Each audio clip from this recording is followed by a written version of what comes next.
Hi, my name is Megan Lancaster, and I work for Northwest Area Education Agency. I am an early childhood speech language pathologist, and I serve children ages birth to 5 years old. Right out of high school, I went to college as a declared elementary education major. And about a year after a year of coursework and classroom observation experience, I made a slight shift to the major of communication sciences and disorders, and then eventually speech language pathology for grad school. My love for the profession and the field actually began after I was completing the coursework. While I was doing the coursework, I began to learn more and more about what it was in depth. And one of my first undergraduate clinical experiences in the field of speech language pathology was at a speech and language intensive preschool on the college campus. And that was really my first glimpse at coaching and collaboration between a classroom teacher and a speech language pathologist. I got to see good communication strategies and intervention delivered all throughout the day during regular classroom routines. I got to work firsthand with a teacher and collaborate according to her lesson plans and really work to embed communication throughout the day. After that, I knew right away during that experience that I would be in the field of early childhood for the rest of my career. My first bit of advice that I have for new professionals entering the field is to stay curious and to ask good questions. Don't be afraid to lean on your team. When we work in teams, as we do in education, those people are there to support us, to help support our students. When we enter this field, we know that we will absolutely be lifelong learners. So continue to stay hungry for that learning in order to best support our students. The last bit of advice that I have is to not shy away from crucial conversations. Inevitably, we know that those can be difficult during the moment, but when we have and develop good strategies to engage in crucial conversations for the betterment of our intervention or our collaboration for the students will benefit. So don't shy away from crucial conversations when they're needed.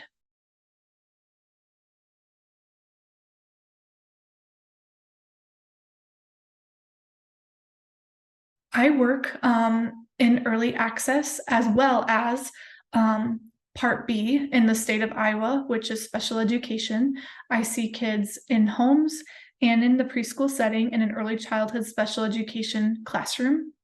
One way that I work with early access families and children is by first evaluating them to see if they are eligible for Part C early access in the state of Iowa.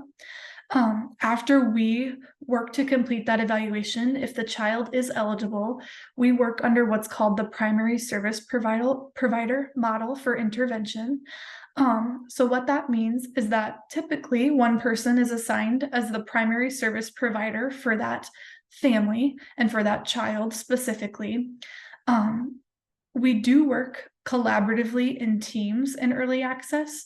What this means is that although there is typically that one primary service provider that goes out to the home, unless another provider is invited in for a joint visit, we do have a team of people that meets weekly to discuss the kids that we have on our caseload at the time and to answer any questions that the primary service provider might bring back to the team to then bring back to the family.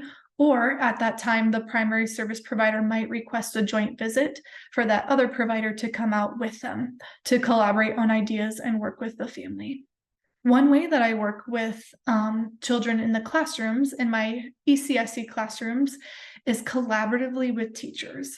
It's one of my most favorite parts of my job because I really get to help coach and collaborate with teachers to embed intervention throughout the preschool day, just like I would do with families in the home setting. So how can we make this feel very natural to not only the child, of course, first and foremost, but also to the teacher, so that we're embedding these strategies throughout the day, like I said, but also doing it according to evidence-based practice and ultimately with all of those things considered and being done with fidelity for best outcomes for that student. When I do work in the classrooms, we also conduct regular team meetings where we discuss the child. We might collaborate and answer any questions that the teacher has, or if we need to look at data and generate a new plan, we can do that at that time too. Sometimes plans that we have in place aren't perfect. They might not work well, and that's okay. That's why we bring it back to the drawing board and adjust as needed. When I work with my early access families, I take a log note and I am asking, for parent input, parent report on progress throughout the week. What's a celebration? Maybe what is a setback? So I'm kind of tracking progress subjectively that way, as well as objectively tracking progress and charting that on a graph. One unique feature that I really like in Achieve, the new documentation system, is that parents will have access to a parent portal where they're able to log in and see, the progress that the child is making as well. So I really do think that that is one positive perk to Achieve, so that parents can be informed about their child's care, essentially, with us at the AEA. Another way that I track progress with my IEP students is also through Achieve. I track progress by charting 2 times per month on a graph. Again, parents can receive the status of their child's progress through progress reports. I usually send those out quarterly. And Achieve has made it very easy and very efficient in order to go in and track and view that progress.